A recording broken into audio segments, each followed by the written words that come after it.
আমার প্রিয় ছাত্রছাত্রী ও বন্ধুরা, আশা করি তোমরা সবাই ভালো আছো। তো ওয়েলকাম টু মাই চ্যানেল। আমার প্রিয় ছাত্রছাত্রী ও বন্ধুরা, আজ আমি রবীন্দ্র ওপেন স্কুলিং অর্থাৎ রবীন্দ্র মুক্ত বিদ্যালয় থেকে এবছরে অর্থাৎ 2020 সালে যারা উচ্চ মাধ্যমিক পরীক্ষা দেবে তাদের ইংলিশের ফার্স্ট পেপারের সিলেবাস এবং তার কোশ্চেন প্যাটার্ন নিয়ে আলোচনা করব এবং তার সঙ্গে আজকে আমি ফার্স্ট পেপারের সাজেশন নিয়ে আলোচনা করব। এই সাজেশনটা মূলত আজ পার্ট 1 নিয়ে আলোচনা হবে। তো তোমরা প্রথমে সিলেবাস এবং কোশ্চেন প্যাটার্নটা একটু ভালো করে দেখে নাও। দেখো, তোমাদের যে 100তে পরীক্ষা হবে সেই 100 পরীক্ষার মধ্যে তোমাদের দেখে না স্টোরি অর্থাৎ গল্প 45 নাম্বারের থাকবে। এই 45 নম্বরের যে থাকবে স্টোরিতে, তার মধ্যে দেখে নাও একের দাগে তোমাদের 1x10 অর্থাৎ 10টা MCQ প্রশ্ন থাকবে। অর্থাৎ 1 নম্বরের প্রশ্ন তোমরা পাচ্ছ স্টোরি থেকে 1x10 = 10। এবার দেখে না 2-এর দাগে কী বলেছে, 5x3 অর্থাৎ 5 নম্বরে তোমাদের 3টে লিখতে হবে। তাহলে এখানে 5 3 15 হলো। তোমাদের প্রশ্ন দেবে কিন্তু 4টি, লিখতে হবে তোমাদের 3টি। বুঝতে পেরেছো আশা করা যায়। আর 10 নম্বরে তোমাদের 2টো লিখতে হবে, 10 2 × 20। তাহলে এখানেও 4টি প্রশ্ন কিন্তু থাকবে, 4টি প্রশ্ন থাকবে, 2টো প্রশ্ন লিখতে হবে। তাহলে 20 আর 15 হলো তোমার 35, 35 আর 10-এ 45। তাহলে এই স্টোরিগুলো তোমাদের কিন্তু অবশ্যই ভালো করে পড়তে হবে। এবার তোমরা দেখে নাও পরে কী আছে। দেখো, পোয়েম আছে। তাহলে পোয়েম থেকে কত থাকবে, পোয়েম থেকে তোমাদের থাকবে কিন্তু 30। এই 30 নাম্বারটা কী করে দেওয়া হবে, দেখো 1x5 অর্থাৎ 1 নম্বরের 5টি প্রশ্ন থাকবে। আর 5 নম্বরের দেখো 3টি প্রশ্ন থাকবে। তাই 3 5 15 হলো। আর এখানে 10 নম্বর কিন্তু একটি প্রশ্ন লিখতে দেওয়া হবে, 10 1 10। আর 4টি প্রশ্ন এখানে থাকবে। তাহলে কত হলো, এখানে দেখো 15 আর 5 20 অর্থাৎ 30 হয়ে গেল। এবার দেখো ড্রামা অর্থাৎ তোমাদের যে নাটকটি আছে the rising of the moon, এখান থেকে কিন্তু তোমাদের থাকবে 25 নাম্বার থাকবে। তাহলে এবার তোমরা যোগ করে দেখে নাও, তোমার সব মিলে কিন্তু 100 নাম্বার হচ্ছে। অর্থাৎ 1 নম্বরের 5টি প্রশ্ন থাকবে 5 নম্বর, 5 নম্বরের 2টি, 5 2 × 10, আর 10 নম্বরের 1টি ড্রামা থেকে থাকবে। তাহলে তোমরা বুঝতে পারছো তোমাদের সিলেবাসটা আশা করি বুঝেছো যে স্টোরি, পোয়েম, ড্রামা থেকে কত কত মার্কসের প্রশ্ন থাকবে। এবারে তোমরা এর সঙ্গে দেখে নাও তোমাদের স্টোরিতে কি কি আছে এবং কোন স্টোরি থেকে তোমরা বেশি করে পড়বে আর কোনটা একটু কম করে পড়বে সেটা দেখে নাও। আর এই ভিডিওটি কিন্তু খুবই বড় হবে, তাই তোমরা আমার প্রত্যেকটি কথা কিন্তু অবশ্যই মন দিয়ে শোনো। দেখো, ইংলিশ ফার্স্ট পেপার স্টোরি 45 নম্বর থাকছে, আমি এর আগে আলোচনা করলাম। এবার দেখো তোমাদের কিন্তু এই 8খানা স্টোরি আছে। তাই তোমরা বুঝতে পারছো তোমাদের 8টা স্টোরি ভালো করে কিন্তু প্রথমে ঘরে পড়তে হবে।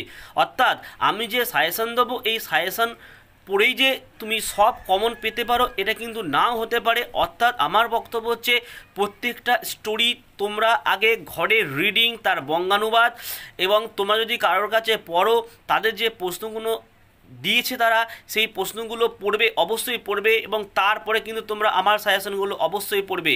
ঠিক আছে, দেখো প্রথমে কী আছে, দেখো 1 নম্বরে কিপিং আ প্রমিস, এইটা থেকে তোমরা 10 নম্বরের প্রশ্ন পড়বে, 5 নম্বরের পড়বে, 1 নম্বরের পড়বে।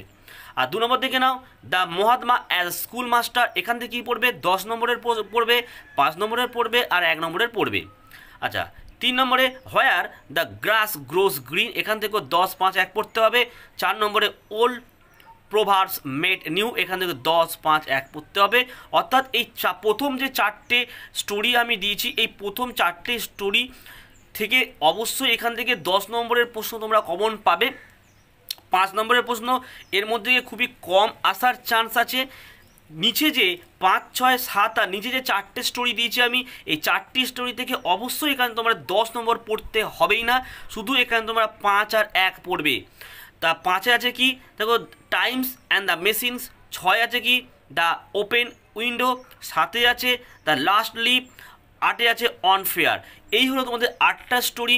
এই 8টা স্টোরি থেকে প্রথম 4টে স্টোরি থেকে কিন্তু তোমার 10 নম্বরের প্রশ্ন অবশ্যই পাবে, আর পরের 4টা থেকে অবশ্যই 5 নম্বরের প্রশ্ন কমন পাবে। তা আমি তোমাদের বলছি, আমি যে সাজেশনগুলো দিচ্ছি খুবই গুরুত্বপূর্ণ সাজেশনগুলো, কিন্তু তার আগে তোমাদের প্রত্যেকটি অধ্যায় রিডিং বাংলা মানে অবশ্যই কিন্তু পড়তে হবে খুঁটিয়ে খুঁটিয়ে, তারপরে তোমরা সাজেশনটা পড়লে তোমাদের কিন্তু কাজে লাগবে। এবার তোমরা সাজেশনটি দেখো। তো দেখো আজকে যে আমি সাজেশন দিচ্ছি তার মধ্যে 1 নম্বরে আমি রেখেছি দেখো কিপিং আ প্রমিস, মার্ক 10, অর্থাৎ 10 নম্বরের এই 3টি প্রশ্ন তোমাদের কিন্তু অবশ্যই পড়তে হবে। এই 3টি প্রশ্ন যদি তোমরা পড়ো তোমরা এখান থেকে কমন পাবে বা এই টাইপেরই প্রশ্ন তোমাদের পরীক্ষায় দেবে। তা 1 নম্বরের প্রশ্নটা কি বলেছে দেখো, বলছে why was there a quarrel between Shruti and her brother. বলছে শ্রুতি এবং তার ভাইয়ের মধ্যে ঝগড়া বেঁধেছিল কেন? What was their mother's feeling about it. এটি সম্পর্কে তার মায়ের অনুভূতি কী ছিল। এই প্রশ্নটি কিন্তু খুব গুরুত্বপূর্ণ প্রশ্ন, তোমাদের বিগত বছরে কিন্তু এই প্রশ্নটি বারবার এসেছে, তাই এবছরে কিন্তু এই প্রশ্নটি কিন্তু খুবই গুরুত্বপূর্ণ প্রশ্ন। 2 নম্বর প্রশ্নটা কী বলছে? 2 নম্বরের প্রশ্নটা কী বলছে দেখে না, what did Susan Fernandes tell her class to do before she left the class to attend a meeting. Miss Susan Fernandes মিটিংয়ে হাজির হওয়ার জন্য শ্রেণীকক্ষ ছেড়ে যাওয়ার আগে তিনি ছাত্রছাত্রীদের কী করতে বলেছিলেন? Did the students follow her instruction? What did they do instead? আর কি তা বললো কি ছাত্রছাত্রীরা কি তার নির্দেশ মেনে নিয়েছিল, পরিবর্তে তারা কি করেছিল? এই প্রশ্নটিও কিন্তু খুব ইম্পর্টেন্ট। আর 3 নম্বরে দেখো না কি বলেছে, mother was worried about Binoy. Who is Binoy? বলছে বিনয়কে নিয়ে মায়ের চিন্তা ছিল। বিনয়কে। Narrate the incident that caused mother to worry about Binoy. বিনয়কে মায়ের চিন্তার কারণ স্বরূপ ঘটনাটি বিবৃত করো। তাহলে এই 3টি প্রশ্ন এই অধ্যায় থেকে তোমরা পড়ে অবশ্যই যাবে, কারণ এই অধ্যায় থেকে যদি 10 নম্বরের প্রশ্ন আসে এই 3টির মধ্যে একটি প্রশ্ন কিন্তু অবশ্যই তোমরা কমন পাচ্ছ। এবার চলে আসো মার্কস 5। এখান থেকে কিন্তু 5-এর আসার চান্স খুবই কম, তাও তোমরা এই 1 নম্বর 2 নম্বরের প্রশ্নটা পড়ে রেখো। কি বলেছে যে how did Lakshmi put their mother to a lot of travel and anxiety. 2 নম্বরে কি বলেছে, what did their mother to do bring peace to their family. অর্থাৎ তাদের মা তাদের পরিবারের শান্তি আনার জন্য কি করেছিল। তাহলে প্রথম চ্যাপ্টার আমি বলে দিলাম কিপিং আ প্রমিস থেকে এই কটা প্রশ্ন তোমরা পড়ে নেবে। কিন্তু আমার তোমাদের কাছে একটাই রিকোয়েস্ট, এই সাজেশান কিন্তু পড়লে হবে না, প্রত্যেকটা অধ্যায় তোমাদের খুঁটিয়ে খুঁটিয়ে রিডিং বাংলা মানে তোমাদের কিন্তু পড়ে রাখতে হবে, নাহলে কিন্তু প্রশ্ন বুঝতে নাও পারো। তাই বারবার বলছি তোমাদের আগে ওইটা করে তারপরে এই সাজেশানগুলো পড়ো, তোমরা কিন্তু অবশ্যই পরীক্ষায় ভালো রেজাল্ট করবে। 2 নম্বর অবস্থা দেখে নাও, the Mahatma as a school master. তা এই the Mahatma as a school master এটিও খুবই গুরুত্বপূর্ণ একটি অধ্যায়, এখান থেকে তোমরা অবশ্যই 10 নম্বরের প্রশ্ন পাবেই। এক একটা দেখে নাও কি বলছে, why did Gandhiji find it so difficult to do full justice to the young people. আর 2 নম্বরের প্রশ্নটা দেখে নাও, why did Gandhiji decided to shoulder the responsibility of teaching the young. Why was it difficult for Gandhiji to do full justice to the young people? What way did Gandhiji find to overcome the difficulty? 3 নম্বরের প্রশ্ন দেখো, how did Mahatma Gandhi impart spiritual training to the boys of Tolstoy farm. তাহলে মহাত্মা থেকে তোমরা তিনখানা বড় প্রশ্ন দিলাম, অর্থাৎ এখান থেকে তোমাদের 3 নম্বরের 3টে বড় প্রশ্ন দিলাম, এই 3টি প্রশ্ন পড়লে আশা করি হয়ে যাবে। অর্থাৎ এখান থেকে 10 নম্বরেরও পরীক্ষা আসতে পারে, 5-এরও আসতে পারে। তাই 5-এরগুলো তোমরা কিন্তু পড়ে রেখো, কারণ এটা এবছর জন্য খুবই গুরুত্বপূর্ণ একটি চ্যাপ্টার। দেখো, একটা বলেছে 5 নম্বরের, what was the conception of Gandhiji about true education. 2 নম্বর কি বলছে, what way was found out of Gandhiji to overcome the difficulty. 3 নম্বর দেখে নাও, how would Gandhiji react to their pranks. 4 নম্বর দেখে নাও, what did he do for the exercise of spirit. 5 নম্বর দেখে নাও, what action of the boy compelled Gandhiji to quell some. এই 5টি প্রশ্ন তোমরা পড়বে 5 নম্বরের। এবার চলে আসো তোমরা 3 নম্বরের অধ্যায়টা দেখে নাও। 3 নম্বরের অধ্যায় থেকে তোমাদের কোনো বড় প্রশ্ন পড়তে হবে না, অর্থাৎ কোনো 10 নম্বরের প্রশ্ন পড়তে হবে না। এর আগে আমি বলে দিচ্ছি, এখান থেকে শুধু তোমরা 5 নম্বরের এই 3টি প্রশ্ন পড়ে যাবে। 1 নম্বর বলেছে, time is our tyrant, what does the author Aldous Huxley say in support of this views. 2 নম্বর কি বলছে, every one of us is time bound, give examples to prove this. 3 নম্বরে, how is a factory a device for making workman hurry. তাহলে এখান থেকে তোমরা 3টি প্রশ্ন পড়ে যাও 5 নম্বরের, কোনো 10 নম্বরের প্রশ্ন এই অধ্যায় থেকে পড়ার দরকার নেই। এবার চলে আসো 4 নম্বরের অধ্যায়, ওল্ড প্রোভার্বস মেড নিউ। অর্থাৎ এখান থেকে তোমাদের 10 পড়তে হবে। তার মধ্যে একটা কি বলছে যে, how does Stephen Leacock prove that in modern life it is the rolling stone that gathers the moss. আর 2 নম্বরে বলছে, they are all out of date, explain the context after Stephen Leacock. 3 নম্বর দেখে নাও, examine in the manner of Stephen Leacock the validity of the proverb bird of father flock together। অর্থাৎ এই 3খানা বড় প্রশ্ন যে বললাম খুবই গুরুত্বপূর্ণ প্রশ্ন, এই 3টে বড় প্রশ্ন কিন্তু তোমাদের পড়তেই হবে। আর ওই অধ্যায় থেকে কোনো ছোট প্রশ্ন অর্থাৎ 5 নম্বরের প্রশ্ন পড়ার দরকার নেই। এর চলে আসো 5 নম্বরে বলছে, where the grass grow greener. এখান থেকে শুধু 10 পড়বে 3টে, 5 নম্বরে পড়া দরকার নেই। 10 পড়লে এর মধ্যেই থাকবে, যদি 5ও দেয় এর মধ্যে তোমরা পেয়ে যাবে। একটা বলছে দেখো, how did Ruskin Bond trace the onward journey of little spring that he had discovered. 2 নম্বরে, হোয়াট ডিড দ্য অথর অর্থাৎ Ruskin Bond see when entered the cave. আর 3 নম্বর থেকে নাও, what is Ruskin Bond's favourite fern, what helps everything to stay alive on the stony Himalayan soil, what does Ruskin discover in the small ravine। আচ্ছা 6 নম্বরে চলে আসো। 6 নম্বরে শুধু 5 নম্বরে পড়বে, এখান থেকে কোনো 10 নম্বরের প্রশ্ন পড়ার দরকার নেই। তো 1 নম্বরটা কি বলছে দেখো, দ্য ওপেন উইন্ডো থেকে দেওয়া হচ্ছে এটা, what was the role of the poem window in the story. 2, why did Frampton believe the story told by Vera। 3 নম্বর দেখে নাও, what was the doctor advice to Frampton, why did he say all the Mrs. Sheplinton।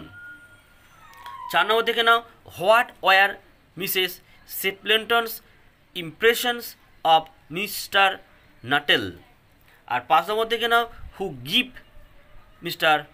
Nuttall letters of introducing to whose house did Mr. Nuttall go, R why did he go there, R was his purpose served। 7 নম্বর চলে আসো। 7 নম্বর থেকে কোনো 10 নম্বর পড়তে হবে না, শুধু 5 নম্বরের প্রশ্ন পড়লেই হবে। 1 নম্বর দেখো কি আছে, তা দেখে নাও 1 নম্বর প্রশ্ন কি বলছে যে, বিরম্যান was not a very successful painter all his life. How did he manage to produce a masterpiece? অর্থাৎ বিরম্যান তার জীবনে একজন সফল চিত্রকার ছিল না, কিভাবে সে তার শ্রেষ্ঠ অবদান অর্জন করতে সক্ষম হয়েছিল। 2 নম্বরের প্রশ্ন দেখে নাও, why did Johnsy think that she was going to die very soon. জনসি কেন মনে করেছিল যে সে খুব শীঘ্রই মরতে চলেছে। আর 3 নম্বরের প্রশ্ন দেখো যে what was Johnsy counting backward and why. Johnsy পেছন দিক থেকে কি গণনা করছিল, অ্যান্ড হোয়াই অর্থাৎ এবং কেন। আর 4টাও খুবই গুরুত্বপূর্ণ প্রশ্ন, বলছে describe the sudden mental change in Johnsy, how did that happen and what did she want to do after that. অর্থাৎ জনসির মধ্যে হঠাৎ কী পরিবর্তন হয়েছিল সেটা আমাদের বর্ণনা করতে বলেছে। এবার চলে আসো তোমরা অনফেয়ার। এখান থেকে কোনো 10 নম্বরের প্রশ্ন পড়ার দরকার নেই, এই 4টি প্রশ্ন তোমরা ভালো করে পড়ে যাবে। আর আমি আমার ইনস্টাগ্রাম আইডি দিয়ে দিচ্ছি, তোমাদের যার সমস্যা হবে তোমরা আমাকে ইনস্টাগ্রাম আইডিতে ফলো করবে এবং তোমাদের সমস্যা আমাকে বলবে, আমি যত সম্ভব বা যতটা পারি আমি চেষ্টা করব তোমাদের সমস্যার সমাধান করে দিতে। তো তোমরা 1 নম্বরের প্রশ্নটা কী বলছে যে where according to Gardiner does a man without fear exist, why is such a man invented. বলছে গার্ডেনারের মতে একজন মানুষ নির্ভয়ে কোথায় প্রস্থান করে। তারপরে বলেছে কি কেন এই ধরনের মানুষ আবিষ্কার হয়েছে। আর 2 নম্বরের প্রশ্নটা একটু ভালো করে পড়ো, যদি ও এখান থেকে 10 নম্বরের আসবে না তা সত্ত্বেও কিন্তু 2টাও আসলেও আসতে পারে, এটা খুবই গুরুত্বপূর্ণ প্রশ্ন। জাস্টিফাই দ্য টাইটেল অনফেয়ার, অর্থাৎ অনফেয়ার গল্পটির শিরোনাম বিশ্লেষণ করো। আর 3 নম্বরের প্রশ্ন বলছে দেখো why does Gardiner say that there is nothing discreditable in knowing fear. বলছে যে ভয় জানার মধ্যে কোনো অবিশ্বাস নাই, এই সম্পর্কে গার্ডেনার কি বলেছেন। আর 4 নম্বরের প্রশ্ন দেখে নাও, who are the 2 men who committed suicide. মানুষ দুটিকে যারা আত্মহত্যা করেছিল, why did they do so, what is the commonness about the 2 persons. অর্থাৎ মানুষ দুটিকে যারা আত্মহত্যা করেছিল কেন তারা এরূপ করেছিল, আর 2জন ব্যক্তির মধ্যে কি সাধারণ অবস্থা, তা কমননেস কি সাধারণ অবস্থা ছিল। তাহলে এই হলো তোমাদের পার্ট 1-এর অর্থাৎ ইংরাজি ফার্স্ট পেপারের পার্ট 1-এর সাজেশান। আমি পরের দিন তোমাদের কবিতা থেকে অর্থাৎ পোয়েম থেকে আর নাটক থেকে অর্থাৎ ড্রামা থেকে প্রশ্নগুলো আমি দিয়ে তোমাদের সাজেশানটা কমপ্লিট করে দেবো, তারপর আমি সেকেন্ড পার্ট সাজেশান দেবো। তা আজ ভিডিওটি এই পর্যন্ত। তো বন্ধুরা, আমার এই ভিডিওটি যদি তোমাদের ভালো লাগে, তোমাদের যদি উপকারে লাগে তো একটি লাইক অবশ্যই দিও। আর যারা নতুন বন্ধু তারা চ্যানেলটি কিন্তু অবশ্যই সাবস্ক্রাইব করে দাও, কারণ সাবস্ক্রাইব করলে কী হবে, তার পাশে থাকে একটা বেল আইকন পাবে, সেই বেল আইকনটাকে অবশ্যই তোমরা প্রেস করে রেখো এবং বেল আইকনটাকে প্রেস করার পর দেখো একটি অল নোটিফিকেশন অন বলে আরেকটি অর্ডার আসবে, যেটাকে তোমরা অবশ্যই অন করে রাখো। কারণ অল নোটিফিকেশন অনটা করে রাখলে কি হবে, আমি যখনই কোনো নতুন ভিডিও আপলোড করব সবার প্রথমে কিন্তু আমার এই ভিডিওটি তোমার মোবাইলে কিন্তু পৌঁছে যাবে, তাই তোমার অনেকটাই সুবিধা হলো। আর বন্ধুরা, তোমরা প্রত্যেকে ভালো থেকো, সুস্থ থেকো এবং অবশ্যই পড়াশোনা করো। আর এই ভিডিওটি দেখার জন্য তোমাদেরকে অসংখ্য ধন্যবাদ।